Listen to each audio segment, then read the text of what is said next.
Esta emisora les da la bienvenida al programa Encuentros con la Filosofía, para conversar poniendo en duda nuestras certezas, con la participación abierta de profesores de la Universidad Politécnica Salesiana, de la Universidad Central del Ecuador, de la Universidad Andina Simón Bolívar. Encuentros con la Filosofía se difunde semanalmente por las emisoras universitarias Infinito Digital, Voz Andina Internacional y Radio Faxo. Abrimos nuestros micrófonos.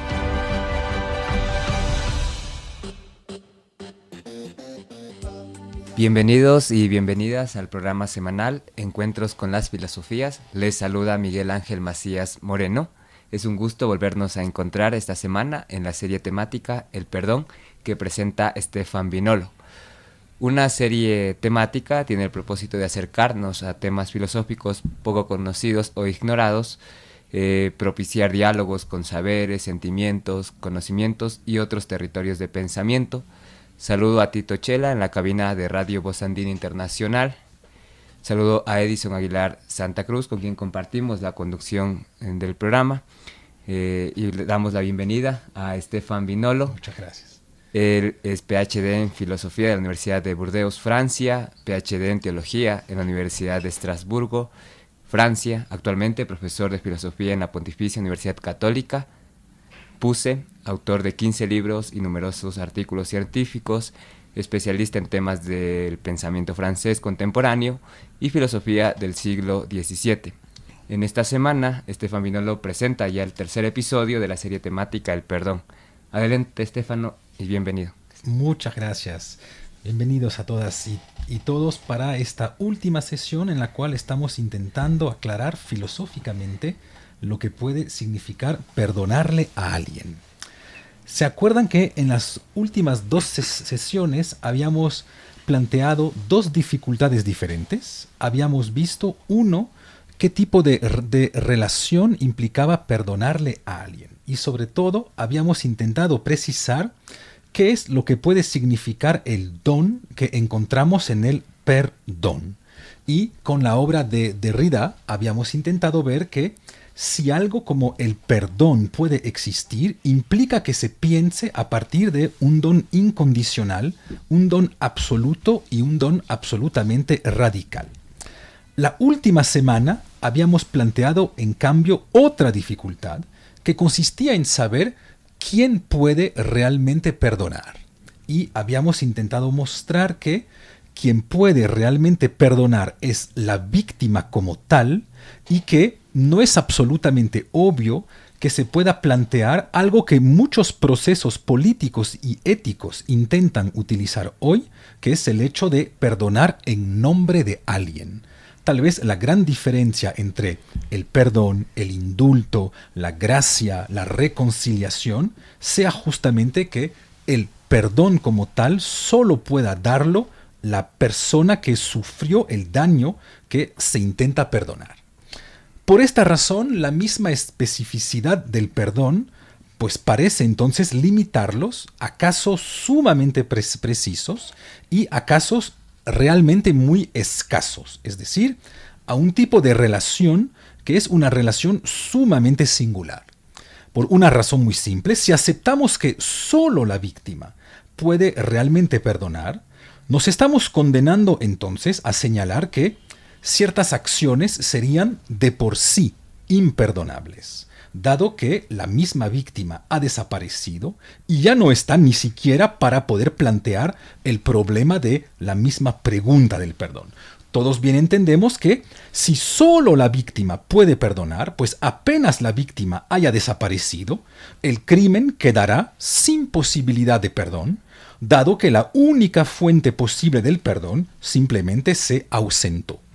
Lo que nos lleva entonces hoy en día a plantear la tercera pregunta que habíamos anunciado en nuestra pequeña introducción, que consiste en saber cuáles son los límites de lo que se puede perdonar.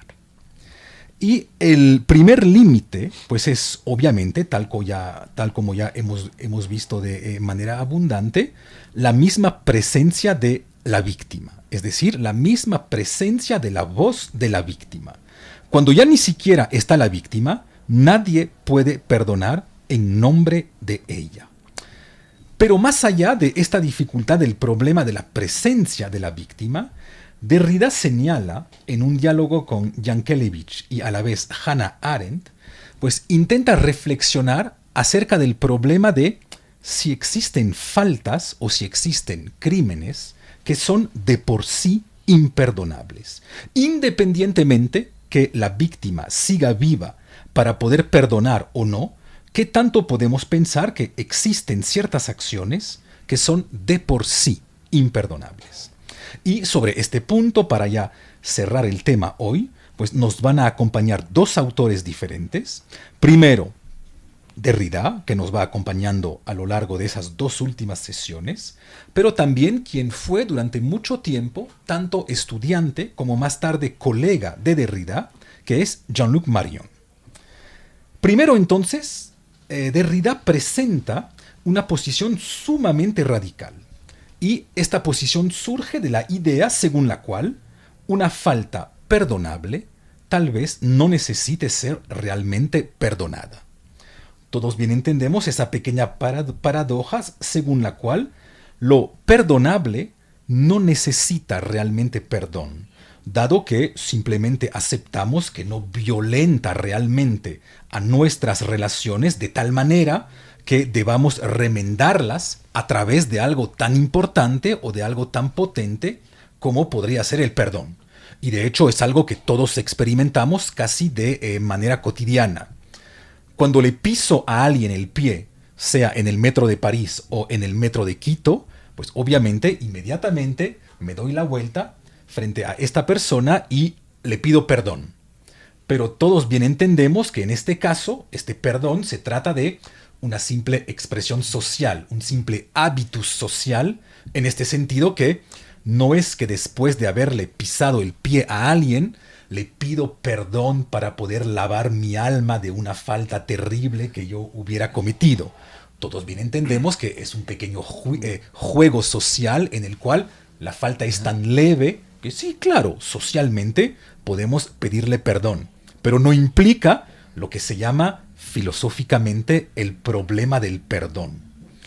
Por lo que bien entendemos en este sentido que hay un primer límite que sería el límite inferior del perdón, que consiste en decir que para que una falta pueda ser perdonable o para que se plantee el problema del perdón para una falta, debe alcanzar cierto nivel de gravedad, por lo que hay cierto límite inferior del perdón.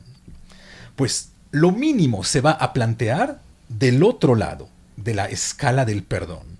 En este sentido que, tal como existe un límite inferior del perdón, también vamos a tener que plantearnos si es que existe un límite superior del perdón. Todos bien entendemos que una falta debe ser mínimamente grave para que se plantee el problema del perdón. Pero ¿qué pasa con las faltas que son tan graves que al contrario parece que ningún perdón podría entrar en este caso en juego? Y es sobre este punto que vamos a encontrar un debate muy interesante, esta vez entre Derrida y Yankelevich. Para Vladimir Yankelevich, el holocausto judío es un crimen absolutamente imperdonable porque el perdón es algo que se da únicamente entre seres humanos y que por lo tanto debe darse en la medida de lo humano. Por así decirlo, cuando un crimen va más allá de la humanidad, es decir, cuando es literalmente un crimen en contra de la humanidad, pues el mismo perdón ya no tiene sentido como tal, puesto que ya no podemos perdonarnos entre seres humanos. Y en este caso es el momento en el cual el mismo Yankelevich retoma en realidad un viejo argumento que ya había desarrollado Hannah Arendt, cuando en la condición humana Arendt había establecido una especie de balance o una especie de sistema simétrico entre el perdón y el castigo. Arendt siempre argumenta que el perdón es una de las alternativas posibles al castigo. En este sentido que, frente a un crimen, uno podría o bien castigar, o bien, al contrario, perdonar.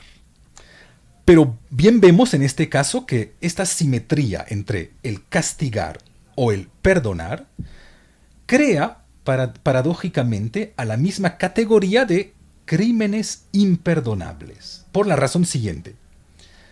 Si pensamos el perdón en el espejo del castigo, lo estamos necesariamente limitando. Si el perdón es la alternativa al castigo, cuando un crimen es tan grave que ni siquiera supiéramos cómo castigarlo, que ni siquiera podríamos castigarlo, pues entonces tampoco podría existir la posibilidad de perdonar este crimen. Por esta razón es que Yankelevich señala que para los crímenes en contra de la humanidad no hay perdón posible porque en realidad no hay castigo posible. No hay castigo que se podría dar a la medida de un crimen en contra de la humanidad. Por este motivo, no podría existir como equivalente del castigo lo que sería el perdón, dado que ni siquiera existe algo como un castigo a medida de los crímenes en contra de la humanidad. Pero obviamente Derrida cuestiona esta lógica justamente porque bien vemos que esta lógica que desarrolla Yankelevich permanece prisionera de la lógica, es decir, permanece prisionera de esta idea según la cual el perdón es algo que se da a cambio de, o que el perdón es algo que yo voy a dar de manera recíproca, con esta idea de simetría del castigo, con esta idea de equivalencia entre el crimen y el castigo, etcétera, etcétera.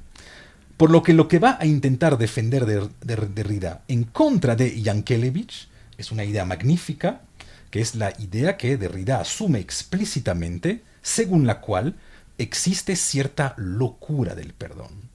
Locura en este sentido que, para que un perdón pueda ser realmente un perdón, debe necesariamente ser hiperbólico. Es decir, que no debe ser la contraparte ni el equivalente de absolutamente nada. Por decirlo en los términos paradójicos derridianos, la única medida del perdón es que si es que se da, se debe dar sin medida. Entonces, perdonar algo siempre es asegurarse que nunca vamos a entrar dentro de la lógica de la reciprocidad, del reequilibrio, del proceso económico que borra las deudas y que reequilibra las cuentas. Al dar el perdón frente a algo que ni siquiera se puede medir, que no se puede evaluar porque sobrepasa cualquier patrón con el cual podríamos evaluarlo, pues todos entendemos entonces en este caso que ahí sí estaríamos dando un verdadero perdón. Por lo tanto, el perdón no es algo tal vez que exista dentro del marco de la medida humana, sino siempre más allá del marco de la medida humana. Y obviamente, si es que el perdón juega más allá del marco de la medida humana, debemos necesariamente plantearnos, para terminar, que tal vez el perdón tenga algo que ver con Dios. Y es ahí donde entra la obra de Jean-Luc Marion, que nos permite entender tal vez el papel de Dios en el perdón y separarnos momentáneamente de Derrida antes de regresar a él. Entonces, analicemos algún rato lo que dice Jean-Luc Marion sobre el perdón y cómo esta figura de Dios entra en el perdón. ¿Se acuerdan que hemos señalado que el perdón tiene algo que ver con el don, con el hecho de dar? Pero lo que no hemos aclarado hasta ahora es ¿qué es lo que doy cuando doy el perdón? ¿Qué es lo que realmente se da a través de la palabra perdón? Todos bien entendemos que, por un lado, podríamos decir que lo que doy a través del perdón es absolutamente nada. Si es que entendemos por nada el hecho que no se da ningún tipo de objeto. Y efectivamente, cuando le perdono a alguien, no le doy ningún tipo de objeto. Y sin embargo, todos bien entendemos que no es que dé absolutamente nada, sino que doy algo que no tiene que ver con la figura del objeto. Entonces, ¿qué es lo que estoy realmente dando cuando le perdono a alguien?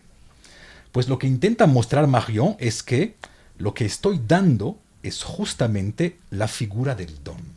Es decir, aunque suene paradójico, pero vamos a poder explicarlo de manera muy simple, cuando le doy mi perdón a alguien, le estoy dando por segunda vez algún tipo de don. Imaginemos que yo le haya dado mi confianza a alguien, por ejemplo, en una relación sentimental. Yo le doy mi confianza a alguien y por diferentes motivos esta persona decide engañarme, decide traicionar la confianza que yo le di. Pues de cierta manera, entonces, esta persona, al cometer una falta, pues rompe el don de confianza que yo le había dado.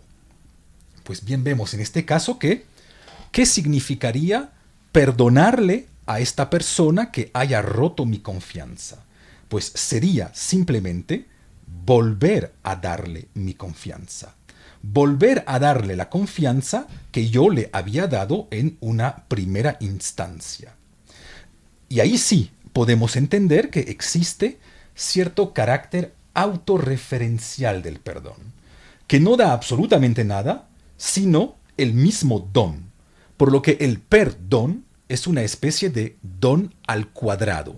Te di algo, me traicionaste, no importa, te lo vuelvo a dar. Y esta figura del del perdón como don al cuadrado aparece en un texto bíblico famoso, que es la famosa parábola del hijo pródigo. Me imagino que todos se acuerdan de esta historia, pero la cuento rápidamente por si acaso algunos de ustedes la hayan olvidado. Un hombre tenía 2 hijos. Un día, el más joven de ellos le dice: «Padre, dame la parte de la herencia que me corresponde». El padre inmediatamente compartió su bien con su hijo y le entrega su parte.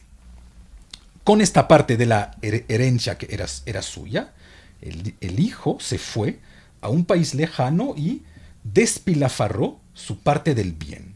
Dice el texto, viviendo como un libertino. Bueno, no comento. Al poco tiempo, este hijo se vio obligado de trabajar para poder subsistir.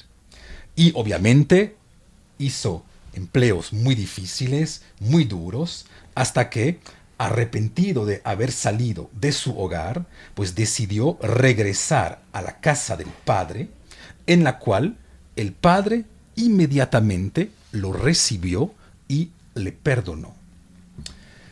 Entonces bien entendemos en este caso cuál ha podido ser el gesto del padre, puesto que el padre reconoció a su hijo y decidió organizar una fiesta para él. Pero el segundo hijo, o la reacción del segundo hijo, nos permite entender tal vez qué es lo que significa en este caso perdonar. Porque el hijo mayor, al ver que su padre le perdonó al otro hijo que se había ido, se sorprendió y le dijo: «Pero padre, hace muchos años que yo te sirvo. Jamás dejé de cumplir una sola orden tuya. Sin embargo, tú nunca me has dado un cabrito para tener una fiesta con mis amigos». Y el padre le contesta en una última frase que cierra esta parábola. Le dice entonces a su hijo: «Pero convenía celebrar una fiesta y alegrarse, porque este hermano tuyo estaba muerto y ha vuelto a la vida. Se había perdido y ha sido hallado».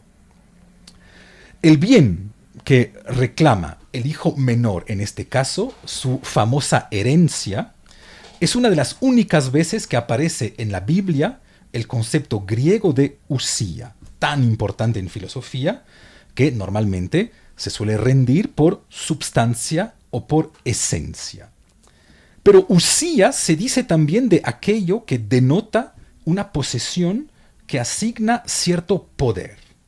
Y para entender este juego entre herencia y posesión, Pues todos podemos ver en el texto que incluso antes de recibir la parte de herencia que le tocaba, el hijo menor ya gozaba de todos los bienes del padre. Nada en el texto nos dice que el padre era particularmente avaro con sus hijos. Por lo tanto, en cuanto hijo, tenía uso y gozo de todos los bienes del padre. Pero este uso no se confundía con una verdadera posesión de ellos, puesto que antes de que el hijo salga de la casa, gozaba de todos los bienes del padre, pero gozaba de todos los bienes del padre como herencia del padre, es decir, como filiación, como don del padre. Por lo tanto, cuando el hijo reclama su herencia, en realidad no está reclamando la usía como tal, dado que ya gozaba de ella. Lo que está realmente solicitando es la plena posesión de los bienes del padre sin tener que pasar por la mediación del padre. Por lo que bien podríamos en este caso interpretar que lo que el hijo menor pide es el acceso a los bienes en tanto tal. Es decir, una verdadera ruptura de filiación con el padre, una verdadera ruptura del don con el padre. Pero apenas se da esta ruptura del don del padre, ¿qué le sucede a la usía? Pues se disipa y se pierde inmediatamente en la liquidez del dinero. Por haber roto la filiación, por haber, una vez más, escuchen el lenguaje ordinario en español, por haber abandonado el don, ven que tal como en la palabra perdón, también encontramos la palabra don en el abandono, separarse del don, abandonar. Pues por haber roto o por haber abandonado el don del padre, de repente la vida del hijo se hace absolutamente imposible. Y sin embargo, dice el texto, sin importar el abandono primero, el padre responde perdonando, es decir, dando el don de la filiación, dando el don del hijo por segunda vez. Por así decirlo, perdona renovando el don. El padre da nuevamente, pero una vez más, ¿qué es lo que da realmente? Pues no da absolutamente ningún objeto, no da absolutamente ninguna sustancia, sino que simplemente da nuevamente la misma filiación. Vuelve a dar el don de la filiación, a reconocer a su hijo en tanto que hijo. Cito el texto una última vez. Este hijo mío estaba muerto y ha vuelto a la vida. Se había perdido y ha sido hallado. Así podríamos pensar con este texto que perdonar siempre es volver a dar algo que ya habíamos dado, pero obviamente algo que no tiene nada que ver con objetos.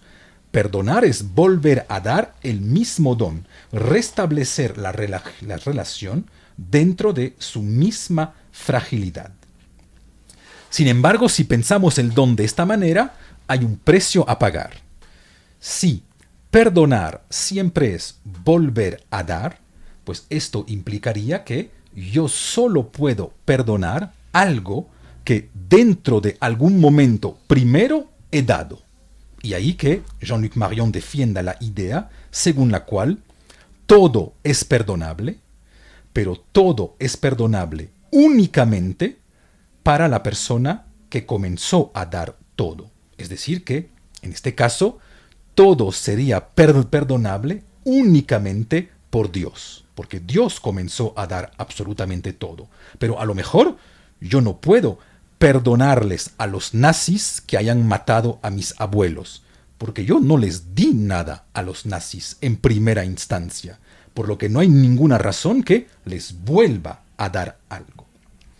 Y ahí entendemos entonces la contralógica del don, o la locura del don, tal como Derrida intenta señalarlas, pero también algunas dificultades que surgen de esto.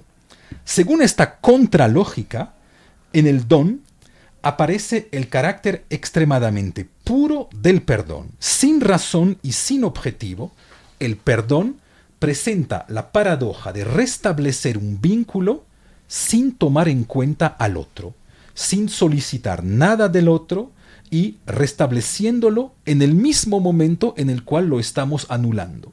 Es cuando me retiro de la relación que la relación aparece de la manera más fuerte. Es una relación, dado que, al ser un don del don, se restablece cierta relación entre las partes, pero sin embargo, esta relación existe dentro de su mismo retiro, dentro del hecho que nunca debe aparecer como una verdadera relación social. Así no podemos dejar de notar el carácter solitario, asocial o íntimo del perdón. Sin ninguna razón y como fruto exclusivo de mi voluntad, que no debe fundamentarse sobre absolutamente nada, dado que cualquier fundamento podría anularla, decido o no, de manera unilateral, perdonar. Así el don aparece como el gesto mismo de lo imposible. Es porque nos retira de las relaciones sociales que el don puede eventualmente restablecerlas. Ahora bien, esta imposibilidad no significa que no se pueda perdonar, sino que el don nos impone distinguir entre el campo de lo político, el campo de lo jurídico, es decir, el campo de las relaciones sociales, y por otro lado, el campo del perdón, que pertenece a otro campo, mucho más íntimo, mucho más privado, dejándonos ver que el perdón tal vez no sea la condición de la reconciliación, sino más bien algo que se da independientemente de esta. Muchísimas gracias. Concluimos este encuentro semanal con las filosofías con nuestro agradecimiento a Tito Chela en la cabina de Radio Voz Andina Internacional, al invitado de esta semana, Estefan Vinolo, y a ustedes, radioescuchas. Recuerden, recibimos sus comentarios y sugerencias al correo electrónico encuentrosconlafilosofía@gmail.com. Hasta el próximo encuentro con las filosofías. Agradecemos su sintonía a Encuentros con la filosofía. el programa que impulsa el filosofar como acción compartida desde las radios universitarias. Les invitamos a compartir las próximas emisiones de Encuentros con la filosofía por esta emisora.